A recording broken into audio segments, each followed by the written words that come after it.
اگر کسی کو شدید بھوک یا پیاس لگتی ہو تو اس کو روزہ چھوڑنے کی اجازت ہے، اس کے لیے روزہ رکھنا ضروری نہیں ہے۔ شریعت کا اس کے بارے میں حکم کیا ہے، بڑی اہم بات ہے، جیسے کہ ان کا سوال بھی ہے، توجہ سے اس کی تفصیل سن لیجیے گا۔ یہ بات یاد رکھیں، اگر واقعی کسی کو اتنی شدید بھوک لگی ہو یا لگتی ہو یا ایسی شدید پیاس لگتی ہو کہ وہ بیمار بھی ہے، تو اگر وہ کچھ کھائے گا نہیں، اگر وہ کچھ پیے گا نہیں تو اس کی جان جانے کا خطرہ ہے، یا شدید بیمار ہونے کا خدشہ ہے، یا پھر ناقابل برداشت تکلیف اور نقصان ہونے کا خدشہ ہے، واقعی ایسا سیریس ایشو اور ایسا سیریس معاملہ ہو، تو تب شریعت اس بات کی اجازت دیتی ہے کہ اس بندے کو روزہ چھوڑنے کی اجازت ہوگی،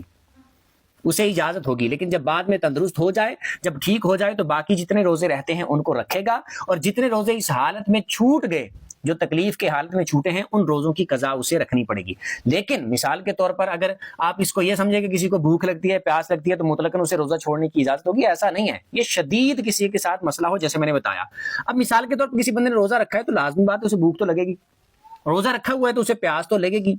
بھوک نہیں لگے گی، پیاس نہیں لگے گی، تو پھر روزے کی حالت میں اور کیا لگنا ہے؟ تو ظاہری بات ہے، کوئی نارمل ہو یا پھر تھوڑی بہت زیادہ لگ جانا، بھوک اور پیاس اس طرح کا معاملہ اس کو لگ سکتا ہے۔ اب روزہ رکھا ہے تو اس حالت میں بولے مجھے بھوک لگ رہی ہے، پیاس لگ رہی ہے، تو میں روزہ نہیں رکھ سکتی، گھبراہٹ ہو رہی ہے، نہیں رکھ سکتا، تو اس طرح اسے روزہ چھوڑنے کی اجازت نہیں ہوگی، اس کے لیے روزہ رکھنا ضروری ہوگا۔ پہلی جو میں نے شرطیں بتائی ہیں وہ کنڈیشن پائی جائے تو چھوڑنے کی اجازت ہوگی، لیکن اگر نارمل یا نارمل سے تھوڑا زیادہ بھی معاملہ ہو تو بھوک پیاس ظاہری بات ہے روزے میں لگتی ہے، روزہ چھوڑنے کی اجازت نہیں ہوگی۔